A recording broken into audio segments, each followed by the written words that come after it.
Topic हम human geography को पढ़ रहे थे। और ह्यूमन ज्योग्राफी के अंतर्गत हमने जो स्टार्ट किया था, कल की जो क्लास थी उसके अंतर्गत हमने परिभाषाओं को पढ़ना स्टार्ट किया था। और इसी परिभाषाओं के साथ हम आगे बढ़ते हुए नेक्स्ट जो टॉपिक है जो रहेगा इसके विशेष क्षेत्र से संबंधित, कि कौन कौन से विशेष क्षेत्र जो है वह मानव भूगोल के अंतर्गत रखे जाते हैं। तो कल तक की जो स्लाइड है वहां तक हम बढ़ लेते हैं। कल तक हमने मानव भूगोल और मानव भूगोल के अंतर्गत द्वैतवाद क्या है उसको पढ़ा। द्वैतवाद के बाद नेक्स्ट जो टॉपिक था कि क्रमबद्ध भूगोल और प्रादेशिक भूगोल क्या होता है, किस प्रकार से बर्नहार्ड वॉरेनियस ने दोनों को अलग किया। इसी कड़ी में नेक्स्ट जो है वह टॉपिक रहेगा कि कौन कौन सी जो शाखाएं हैं जिसके अंतर्गत मानव भूगोल का अध्ययन किया जाता है। बढ़ते हैं। परिभाषाएं हो चुकी थी।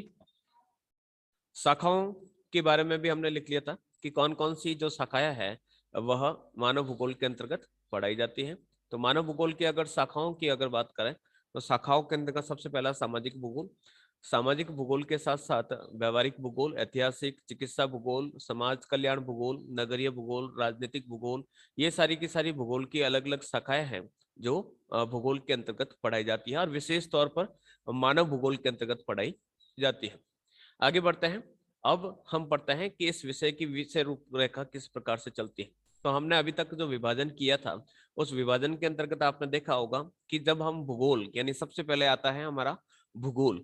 भूगोल विषय के अंतर्गत हम क्या अध्ययन करते हैं, हम पृथ्वी का मानव के आवास के रूप में अध्ययन करते हैं। यानी हम भूगोल को क्यों पढ़ते हैं, तो भूगोल को पढ़ने के पीछे हमारा जो उद्देश्य रहता है कि हम जिस जगह पर रहते हैं या फिर मनुष्य जिस स्थान पर रहता है या मनुष्य का जो निवास स्थान है उस निवास स्थान के रूप में हम भूगोल का अध्ययन करते हैं। फिर इसी भूगोल का दो भागों में विभाजन किया गया जिसे हम विशिष्ट भूगोल, प्योर प्रादेशिक भूगोल या क्रमबद्ध भूगोल और एक प्रादेशिक भूगोल के रूप में इसका वर्णन पढ़ते हैं। तो इसी कड़ी के अंतर्गत हमने देखा कि बर्नहार्ड वॉरेनियस ने अपना जो विभाजन प्रस्तुत किया और भूगोल में द्वैतवाद यानी ड्यूलिज्म इन ज्योग्राफी को स्टार्ट किया। साधारण शब्दों में कहा जा सकता है कि इन्होंने भूगोल को दो ब्रांचेस के अंतर्गत डिवाइड कर दिया कि एक जो ब्रांच रहेगी वह भौतिक भूगोल रहेगी और दूसरी रहेगी मानव भूगोल। ये बर्नहार्ड वॉरेनियस का वर्गीकरण कहलाता है। और बर्नहार्ड वॉरेनियस के अनुसार कहा गया है कि जो भौतिक भूगोल है उस भौतिक भूगोल के अंतर्गत हम किसी स्थान के भौतिक पर्यावरण यानी प्रकृति द्वारा निर्मित जो पर्यावरण है उस पर्यावरण का जो अध्ययन किया जाता है वह इस भौतिक भूगोल के अंतर्गत किया जाता है। इसी प्रकार से जब हम मानव भूगोल की बात करते हैं तो भौतिक भूगोल का निर्माण तो जिस प्रकार से कहा कि प्रकृति के द्वारा इस वातावरण का, इस पर्यावरण का निर्माण किया गया, जैसे कि पर्वत, पठार, नदियां, झरने, ये सारे के सारे हमारे भौतिक भूगोल का हिस्सा है जिसके अंतर्गत हम पहाड़ों के साथ साथ हम विभिन्न मौसम की गतिविधियों के बारे में भी पढ़ते हैं और समुद्र की गतिविधियों के बारे में भी पढ़ते हैं, क्योंकि ये सारे का सारा प्रकृति निर्मित है। क्यों पढ़ते हैं, क्योंकि ये सभी मनुष्य के लिए आवश्यक है। इसी प्रकार से अगर हम बात करें मानव भूगोल, तो मानव भूगोल के अंतर्गत हम अध्ययन करते हैं कि मानव अपने भौतिक पर्यावरण से किस प्रकार से इंटरेक्ट होता है। तो उसका भौतिक पर्यावरण यानी जो नेचुरल इन्वायरमेंट है और ह्यूमन के साथ जो इंटर रिलेशंस पाए जाते हैं, यानी मानव अपने पर्यावरण को किस प्रकार से प्रभावित करता है या मानव अपने पर्यावरण को किस प्रकार से प्रभावित होता है, साथ साथ कैसे वह उस पर्यावरण में बदलाव लाने की कोशिश करता है। दोनों को अगर हम सम्मिलित रूप में के अंतर्गत पढ़ते हैं तो हम मानव भूगोल की बात करते हैं। फिर इसी मानव भूगोल के अंतर्गत हम कौन कौन से टॉपिक्स को पढ़ते हैं, तो सबसे पहले हम मानव भूगोल की प्रकृति को पढ़ते हैं कि मानव भूगोल का नेचर किस प्रकार का है। तो नेचर की बात करें तो मानव भूगोल जो है वह मानव केंद्रित विज्ञान है। यानी मानव भूगोल के अंतर्गत हम जितने भी जो टॉपिक्स पढ़ते हैं उन टॉपिक्स में सबसे महत्वपूर्ण जो जोर दिया जाता है वह दिया जाता है ह्यूमन सेंट्रिक अप्रोच पर। यानी ह्यूमन को एक महत्वपूर्ण भाग मानकर हम इसका अध्ययन करते हैं। इसी प्रकार से मानव भूगोल मानव पारिस्थितिकी है, यानी मानव भूगोल के अंतर्गत हम मानव पारिस्थितिकी एज ए इकोसिस्टम या इकोलॉजी के रूप में हम इसका अध्ययन करते हैं। मानव भूगोल के जो तत्व होते हैं वो पार्थिव एकता से संबंधित है। पार्थिव एकता यानी टेरेस्ट्रियल यूनिटी का अर्थ होता है कि पर्यावरण के जितने भी जो तत्व है वे बिना किसी एक अपना स्वतंत्र अस्तित्व नहीं रख सकते। एक तत्व का दूसरे तत्व से प्रभाव या संबंध रहता है। जैसे कि अगर मिट्टी की बात करें तो मिट्टी अगर सोच ले कि मेरे भरोसे ही पेड़ अगर जन्म लेते हैं, तो ऐसा नहीं कहा जा सकता है, क्योंकि मिट्टी बनने के लिए भी पेड़ों की बहुत महत्वपूर्ण भूमिका होती है। बिना पेड़ पौधों के अवशेषों के मिट्टी एक केवल चट्टानों की चूर्ण के समान है, उसकी कोई उत्पादकता नहीं होती है, या फिर वह किसी पौधों को बढ़ने में अपना सहयोग नहीं दे सकती है। इसी प्रकार से मानव भूगोल सामाजिक विज्ञान है। मानव भूगोल सामाजिक विज्ञान क्यों है? क्योंकि एज ए सोशल साइंस की अप्रोच के हिसाब से देखें तो मानव भूगोल के अंतर्गत हम मानव के रहन सहन, मानव के धार्मिक विचार, मानव के राजनीतिक विचार, मानव की आर्थिक क्रियाओं, इन सभी के बारे में अध्ययन करते हैं। तो इस प्रकार से हम कह सकते हैं कि मानव भूगोल एक प्रकार का सामाजिक विज्ञान है, क्योंकि सामाजिक विज्ञान के अंतर्गत भी हम यही पढ़ते हैं कि मानव अपने समाज में किस प्रकार से अपना जीविकोपार्जन करता है, या किस प्रकार से अपने परिवार का पालन पोषण करता है, कौन कौन सी आर्थिक क्रियाएं करता है, पशुपालन किस प्रकार से करता है, कृषि किस प्रकार से करता है। इन सभी का अध्ययन हम सामाजिक भूगोल में भी करते हैं और मानव भूगोल के अंतर्गत भी करते हैं। फिर मानव भूगोल क्षेत्रीय विभिन्नताओं पर आधारित रहते हैं। क्षेत्रीय विभिन्नताओं का अर्थ होता है कि मानव भूगोल के अंतर्गत केवल हर जैसी जो विशेषताएं होती है वो सभी जगह समान नहीं पाई जाती। समान नहीं पाई जाती का अर्थ ये हुआ कि अगर हम एस्किमो की बात करें तो एस्किमो का जो धरातल है या उसकी जो सामाजिक आर्थिक जो गतिविधियां हैं, वह गतिविधियां आपको बोरोर और पिग्मी जनजातियों के अंतर्गत नहीं देखने को मिलेगी। तो एरियल डिफरेंशिएशन आपको हर जगह पर देखने को मिलेगा, और ये जो एरियल डिफरेंशिएशन पाया जाता है, यानी क्यों किसी एक स्थान पर पाई जाने वाली जो भौतिक विशेषताएं होती हैं वह दूसरे से अलग मिलती हैं, इसका अध्ययन हम मानव भूगोल के अंतर्गत करते हैं। तो ये तो हो गई मानव भूगोल की प्रकृति। अब हम बात करते हैं शॉर्ट में कि मानव भूगोल का विषय क्षेत्र क्या होगा। यानी मानव भूगोल का नेचर तो हमने पढ़ लिया, और इसके साथ साथ हम इसके स्कोप की अगर बात करते हैं, स्कोप कहता है कि हम मानव भूगोल के अंतर्गत कौन कौन से टॉपिक्स को पढ़ते हैं, या कौन कौन से टॉपिक्स का जो अध्ययन होता है वह मानव भूगोल के अंतर्गत किया जाता है। तो सबसे पहला है जनसंख्या और क्षमता का अध्ययन किया जाता है, यानी मानव भूगोल के अंतर्गत मानव का अध्ययन किया जाता है। मानव के समूह जिसे हम जनसंख्या कहते हैं, उन जनसंख्या का अध्ययन किया जाता है, तथा साथ ही साथ उस जनसंख्या की अपने पर्यावरण को बदलने की कौन कौन क्षमता है, या किस प्रकार से वह अपने पर्यावरण को प्रभावित करता है, क्या क्षमताएं मानव के अंतर्गत पाई जाती हैं जिससे वह अपने पर्यावरण को प्रभावित करता है, का अध्ययन हम इसके अंतर्गत करते हैं। इसके साथ ही इसमें हम प्रदेश संसाधनों के उपयोग नियोजन का भी अध्ययन करते हैं। जितने भी किसी प्रदेश या किसी क्षेत्र विशेष के अंतर्गत जो प्राकृतिक संसाधन पाए जाते हैं, इन प्राकृतिक संसाधनों में क्या क्या विविधताएं पाई जाती है, या फिर हम कह सकते हैं कि इन प्राकृतिक संसाधनों की कौन कौन सी विशेषताएं पाई जाती है, इन सभी विशेषताओं का अध्ययन हम इसके अंतर्गत करते हैं। फिर है सांस्कृतिक वातावरण का अध्ययन। सांस्कृतिक वातावरण का अर्थ यहाँ पर यह है कि मानव जिस समाज में रहता है उस समाज में उसकी कुछ क्रियाकलाप होता है, उसकी सामाजिक रीति रिवाज होते हैं, धार्मिक व्यवस्थाएं होती हैं, जिसके अनुरूप वह दूसरों के साथ व्यवहार करता है या फिर अपना जीवन व्यापन करता है। तो इस सांस्कृतिक वातावरण के अंतर्गत हम न केवल किसी व्यक्ति विशेष या किसी प्रजाति विशेष या किसी जनजाति विशेष के रहन सहन की बात करते हैं, बल्कि वह रहन सहन के साथ साथ उसके धार्मिक विचार, उसके आर्थिक विचार, उसके आर्थिक क्रियाकलाप, किस प्रकार से वह एक कबीला दूसरे कबीले के साथ सहयोग करते हुए अपना जीवन व्यतीत करता है, या फिर जिस वातावरण के अंतर्गत मनुष्य रहता है वहां पर आसानी से जीवन व्यापन करने के लिए उन्हें कौन कौन से अपने अंदर परिवर्तन लाने पड़ते हैं, इन सभी का अध्ययन हम यहाँ पर करते हैं। फिर है वातावरण समायोजन। समायोजन का अर्थ होता है एडजस्टमेंट। अब एडजस्टमेंट या अनुकूलन कह लीजिए। अनुकूलन किस प्रकार से करता है, जैसे कि अगर हम बात करें कि ठंडे क्षेत्रों में रहने वाले जो एस्किमो है वह वहां के वातावरण से अनुकूलन करते हैं।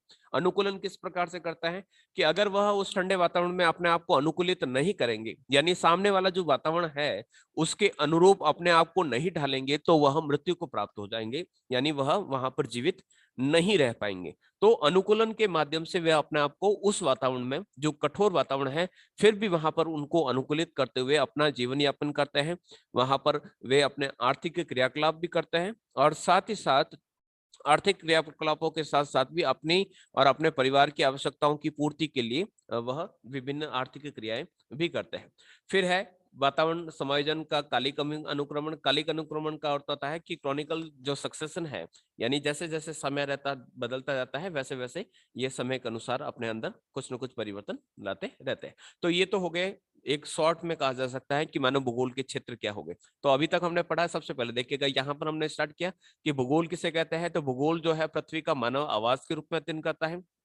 भूगोल को हम दो भागों में डिवाइड करता है, एक भौतिक भूगोल और एक हो गया मानव भूगोल। भौतिक भूगोल के अंतर्गत हम भूगोल के अंदर हम भौतिक गुणों का, पृथ्वी के भौतिक गुणों का अध्ययन करते हैं, और मानव भूगोल के अंतर्गत हम मानव का अध्ययन करते हैं, यानी मानव किस प्रकार से एक वातावरण के अंदर अपने आप को जीवित रखता है या विभिन्न प्रकार की क्रियाएं करता है, या किस प्रकार से पर्यावरण में बदलाव लाता है और किस प्रकार से पर्यावरण से प्रभावित होता है। तो इन सभी का अध्ययन जो है वह मानव भूगोल के अंतर्गत किया जाता है।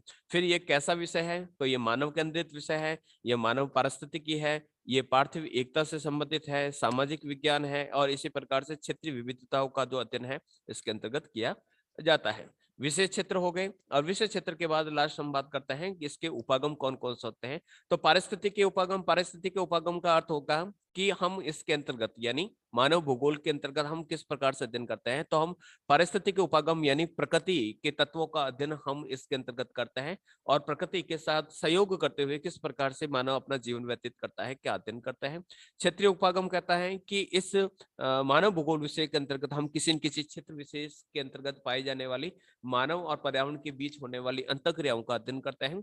व्यवहार परक उपागम कहता है कि किस प्रकार से यानी व्यक्ति जो है वह अपने पर्यावरण को के साथ किस प्रकार के संबंध रखता है, या पर्यावरण को किस नजरिए से देखते हैं, उसका व्यवहार अपने प्रकृति के प्रति, अपने पर्यावरण के प्रति किस प्रकार का है, उसका अध्ययन करता है। इसके साथ साथ कल्याण परक उपागम और तंत्र उपागम, यानी कल्याण परक उपागम के अंतर्गत हम मनुष्य के कल्याण के लिए यानी मानव भूगोल का जो अध्ययन किया जाता है उसके पीछे मुख्य उद्देश्य रहता है कि ज्यादा से ज्यादा लोगों का ज्यादा से ज्यादा तरीके से किस प्रकार से कल्याण हो, या लोक कल्याण की जो भावना है वह लेकर इस प्रकार का विषय का अध्ययन किया जाता है। आगे बढ़ता है। ये तो हो गई पूरी की पूरी मानव भूगोल की रूपरेखा किस प्रकार से चलती है, या किस प्रकार से मानव भूगोल जो है वह उसकी प्रकृति, विषय क्षेत्र और उपागम के बारे में हमारा एक शॉर्ट में अध्ययन रहा।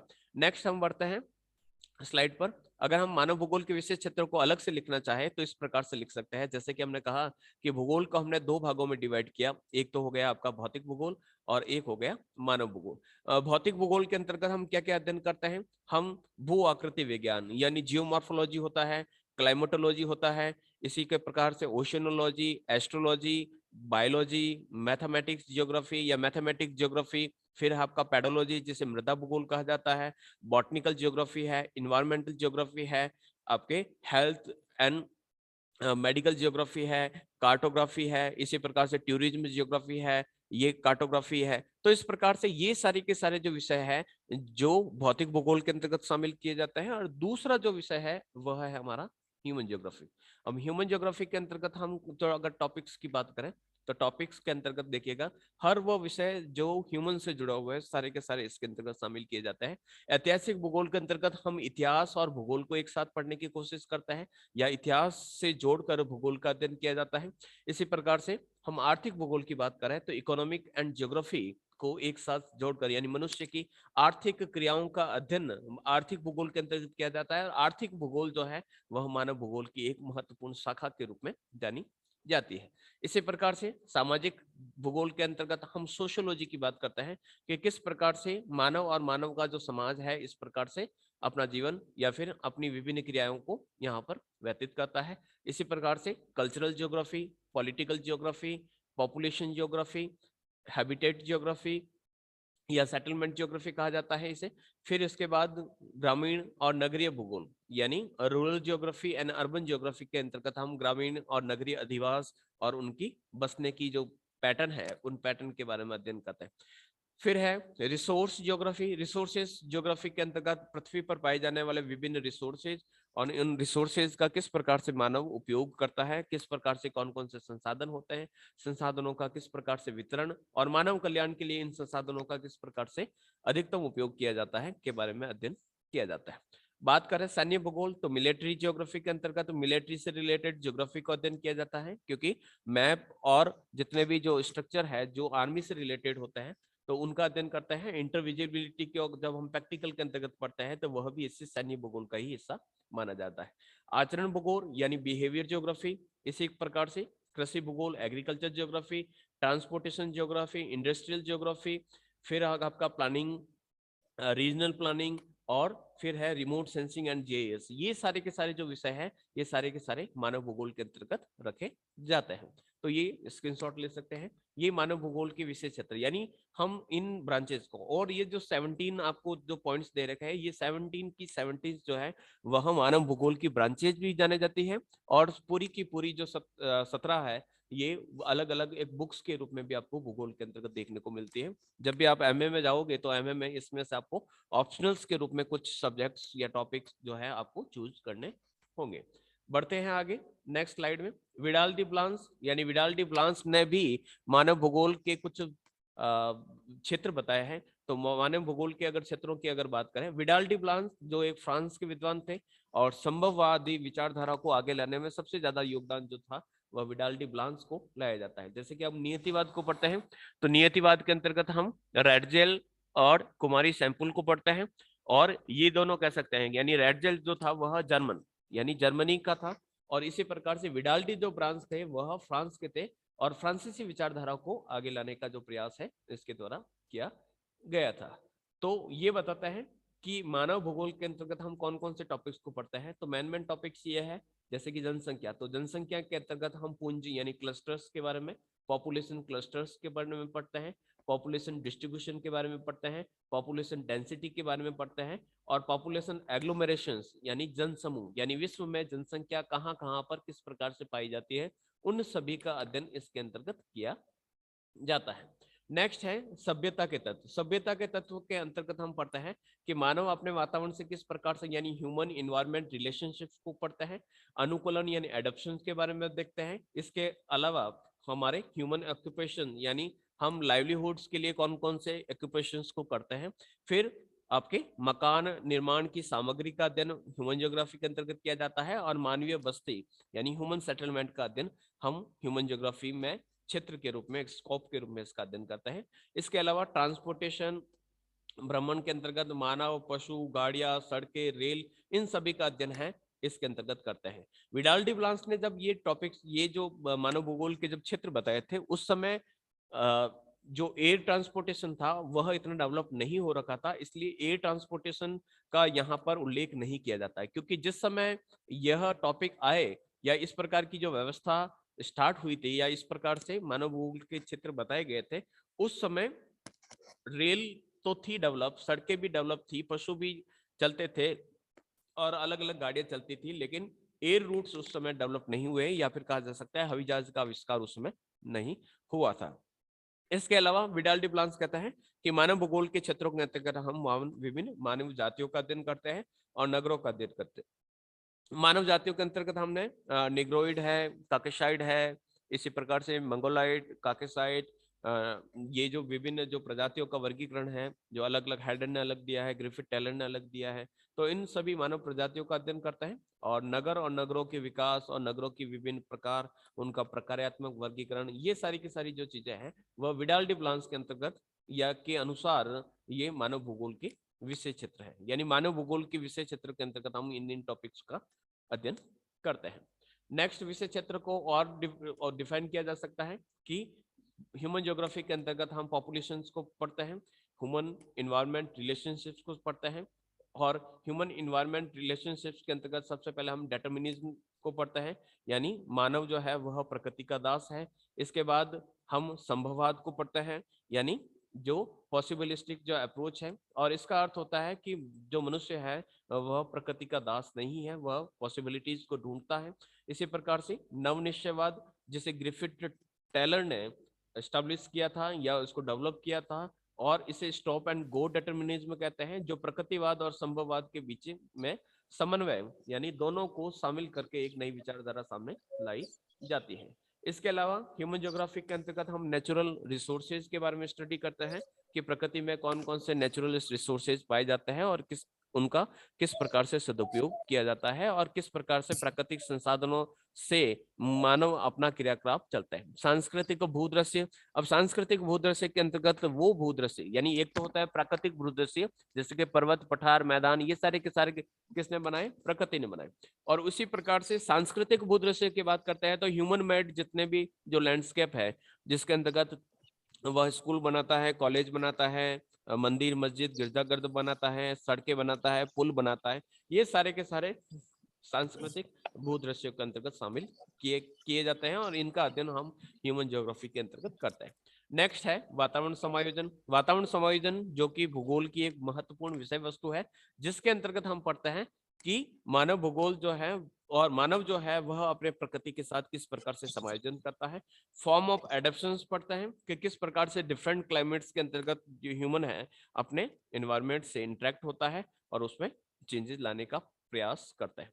इसी प्रकार से विषय क्षेत्र को इस प्रकार से बांटा जा सकता है। मानव भूगोल की शाखाएं स्क्रीनशॉट ले लीजिएगा कि जिसके अंतर्गत हम पॉपुलेशन यानी जनांकीय भूगोल के अंतर्गत हम जनसंख्या का अध्ययन करते हैं। नगरीय अध्ययन का उल्लेख हम नगरीय भूगोल के अंतर्गत करते हैं। समाज शास्त्र को हम सामाजिक भूगोल के अंतर्गत पढ़ते हैं। अर्थशास्त्र को हम आर्थिक भूगोल के अंतर्गत पढ़ते हैं। मनोविज्ञान का अध्ययन हम व्यवहारिक भूगोल का यानी बिहेवियर ज्योग्राफी के अंतर्गत पढ़ते हैं। इतिहास का अध्ययन हम ऐतिहासिक भूगोल के रूप में करते हैं। राजनीति का अध्ययन हम राजनीतिक भूगोल के रूप में करते हैं और सैन्य विज्ञान यानी मिलिट्री साइंस का अध्ययन हम सैन्य भूगोल के अंतर्गत करते हैं। तो ये सारी की सारी कह सकते हैं कि मानव भूगोल की अलग अलग ब्रांचेज के रूप में जानी जाती है। तो ये आपके हो गए पूरे के पूरे विषय क्षेत्र की मानव भूगोल के विषय क्षेत्र कौन कौन से हैं। प्रोफेसर बीपी राव ये भी आपके दे रखा है कि बीपी राव क्या कहता है कि मानव भूगोल के अंतर्गत कौन कौन से विषय क्षेत्रों का अध्ययन किया जाता है। तो बीपी राव जो है इन्हें 3 भागों में डिवाइड करता है। सबसे पहले देखिएगा यहाँ पर लिख रखा है भौतिक परिवेश। भौतिक परिवेश यानी जो इन्वायरमेंट ने क्रिएट किया है, तो अजैविक तत्व, abiotic components and biotic components. Abiotic components जो नॉन लिविंग है, तो नॉन लिविंग के अंतर्गत हम शामिल करता है कि अवस्थिति। अवस्थिति का अर्थ होता है कि वह क्षेत्र जिसका अध्ययन ह्यूमन ज्योग्राफिक या ह्यूमन के रहने के स्थान के रूप में किया जा रहा है वह कहाँ पर है। तो स्थिति का प्रभाव उसकी मानवीय क्रियाओं पर पड़ता है। कहने का अर्थ होता है कि वह उच्च अक्षांशों में है, ठंडे क्षेत्रों में है, या फिर निम्न अक्षांशों में जहां पर बहुत ज्यादा बारिश और बहुत ज्यादा गर्मी पड़ती है। इसी प्रकार से भू आकृति, पर्वत, पठार, मैदान, इसका अध्ययन।